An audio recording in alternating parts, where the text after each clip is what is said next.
Bonjour, je suis Azela. Et je suis sympathique. Sophia. Vous le savez, le Canada est un pays, mais quand a-t-il été fondé?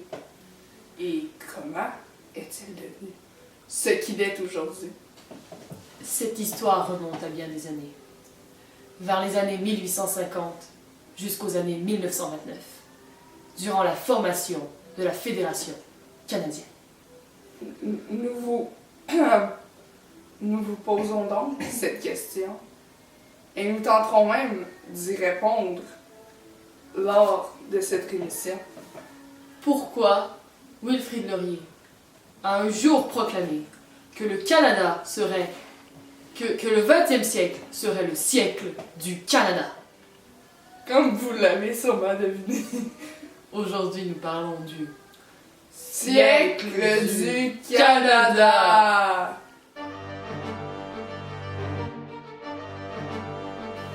Plus précisément, du grand personnage politique, Wilfrid Laurier.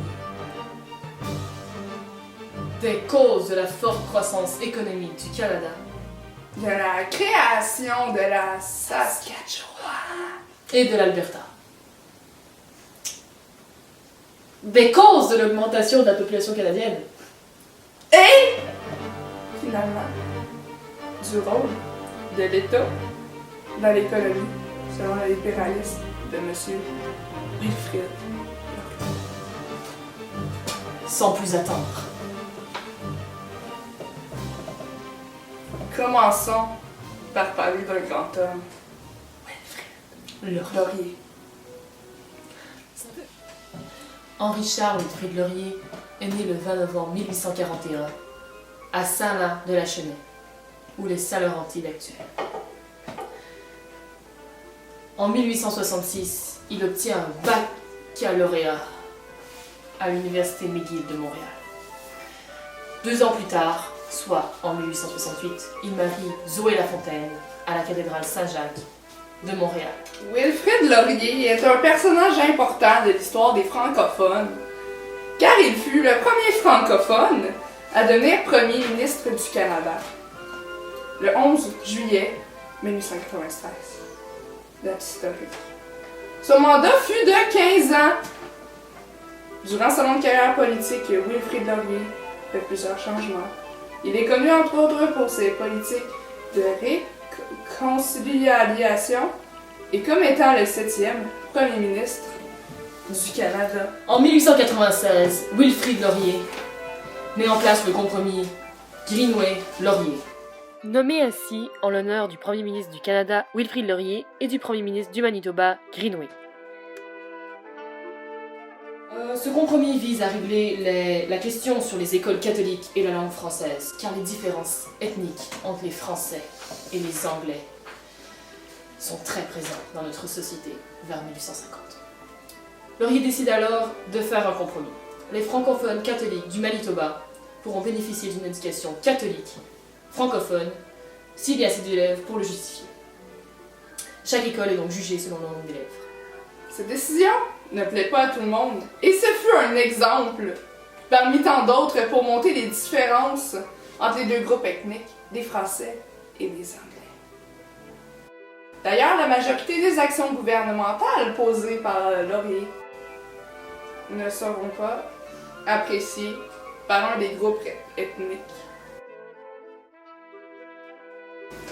Durant son mandat, Laurier visite un collège, le collège classique des cantons de l'Est, tout près d'ici, où il fait la rencontre d'un étudiant, Louis Saint-Laurent, futur Premier ministre du Canada. Il déclare ce jour-là, et je cite, « Je rêve d'un pays où les deux races fondatrices seraient égales l'une l'autre, un pays où les frontières linguistiques et confessionnelles seraient abolies. Une nation grande, digne et responsable, où francophones et anglophones y cohabiteraient en paix. » Wilfrid Laurier est donc considéré comme un des grands hommes des États canadiens. Son mandat prend fin le 7 octobre 1911 et il se retire avec de nombreux honneurs. Encore aujourd'hui, plusieurs infrastructures nous rappellent ce grand homme. comme par exemple en donnant son nom à l'université Wilfrid Laurier ou à la station de métro Laurier à Montréal. Parlons peu. Parlons de cause de la forte croissance économique du Canada. Alors, au cours du 20e siècle, le Canada fait face à une impressionnante croissance au niveau économique. Entre autres, le milieu des manufactures augmente beaucoup. De plus en plus d'industries canadiennes font leur apparition. On a donc recours à moins d'importations et le prix des marchandises diminue. De plus, le Canada commence à faire commerce avec ses colonies, les provinces du pays. Donc, l'industrialisation se propage d'un océan à l'autre. L'exportation est une des causes principales de la croissance économique du Canada, ainsi que la baisse de l'importation. Une technologie importante fait aussi ses preuves. Le chemin de fer! En effet, les chemins de fer aident énormément à la transportation des marchandises à travers le pays, notamment par l'intercolonial, un train qui relie toutes les colonies entre elles. Nous aborderons notre prochain point avec une petite représentation historique. Soyez à l'écoute. Création de la Saskatchewan et de l'Alberta. Dans des temps anciens, vers 1900, les terres qui forment aujourd'hui la Saskatchewan et l'Alberta faisaient à l'origine partie des territoires du Nord-Ouest. Le chef des territoires se nommait F.W.G. Holton. L'économie change. Par le passé, l'économie était centrée sur le commerce des fourrures. Mais en ce début de siècle glorieux, l'agriculture, l'exploitation forestière ou minérale et le chemin de fer forment notre principale économie. Et je crois que les personnes qui viennent s'établir dans la région méritent le même type d'économie et de gouvernement que dans d'autres provinces. Mais que faire? C'est alors que F.W.G. Holton eut une brillante idée. J'ai une brillante idée! Créons des provinces! Donc, le 1er septembre 1905, c'est la naissance de la Saskatchewan, et juste après, de l'Alberta. L'Alberta et la Saskatchewan réussissent à unir le Canada d'un océan à l'autre. Vous vous rappelez de Wilfrid? Ce grand homme, Vous vous rappelez du libéralisme? cette grande doctrine. Parlons maintenant du rôle de l'État, selon le libéralisme de Monsieur Laurier. Selon le libéralisme de Laurier, l'État n'a qu'un minime contrôle sur l'économie du pays.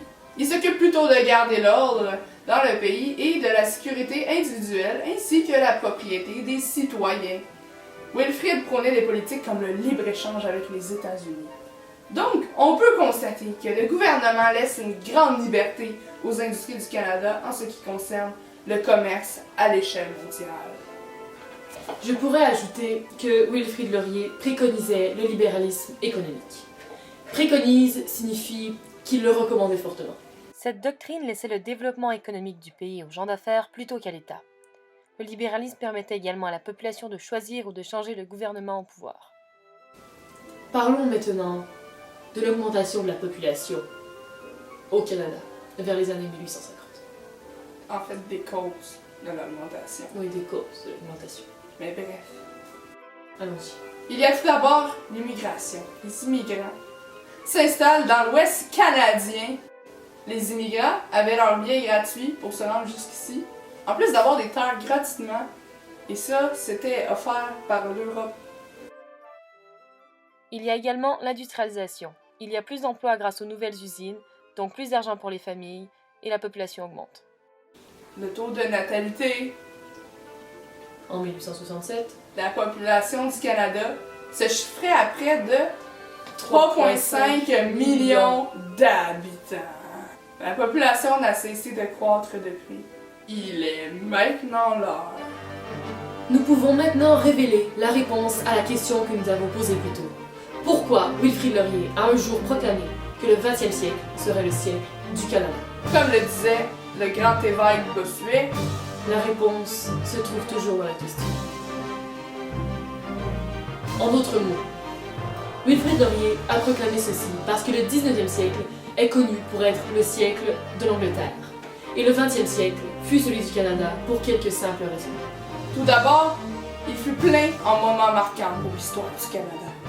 comme par exemple l'Exposition universelle de 1967. De plus, l'économie battait son plein, puisque ce fut vers 1900 que le commerce intercolonial entre les provinces fit son apparition.